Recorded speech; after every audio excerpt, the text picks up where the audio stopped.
Okay, here we are with our manual transmission.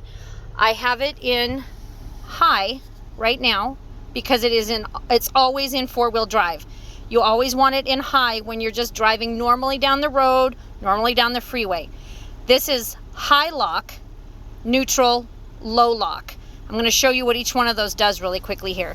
So you'll notice in high, there are no lights, no four-wheel drive lights on my truck.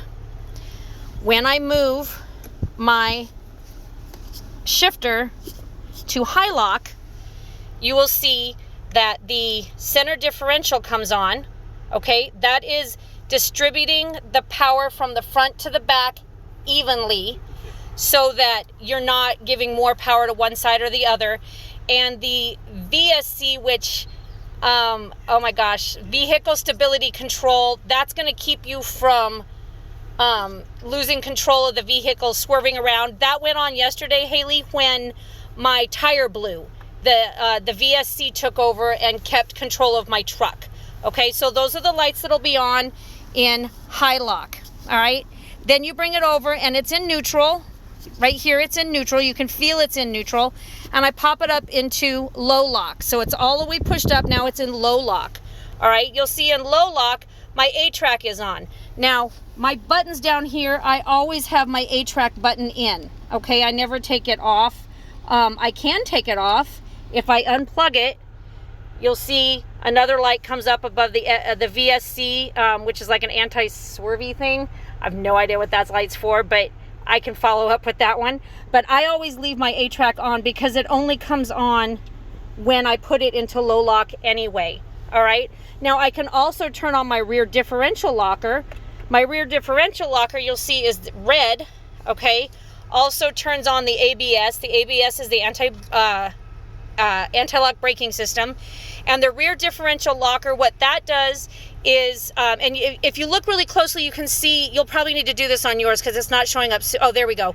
On the center differential, you'll see the X is in the center, meaning it's distributing the power between the front and the back. But on the rear differential locker, the X is on the back wheels. What that's doing is it's distributing the power between the two back wheels evenly so that not one or the other is spinning. You want that for rock crawling, for low gear off-road driving, maximum traction sort of driving. So like if you're like crawling up some sort of rocks or steep incline, that kind of thing, you want to have maximum traction. Now I'm going to turn my rear differential locker on because I don't usually use that unless I really, really need extra traction in my vehicle. The high lock, I'm going to bring it back down here to low. So right now it's in, now it's in neutral. I'm going to bring it back into, maybe. There we go. I've got it back in high lock. So you'll see my VSC is still on and the center differential locker is still on. You're going to use that for when you have ice or snow, higher speed traction, highway type driving. What you want to be careful of with all of these options, especially if you have your rear differential locker on, you don't want to be driving high speeds. You don't want to be turning tight corners because the power between the wheels will, because it's equal, is going to cause a problem if you're turning tight corners or really much of any corners.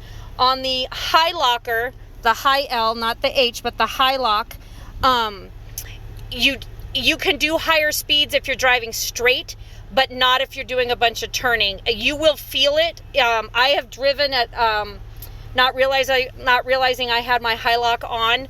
I have driven down the freeway and then I tried to turn off on the freeway and you will feel the tires not grabbing properly, and you'll feel them like kind of bumping along. So hopefully that helps you out, and ask if you have more questions. Thanks.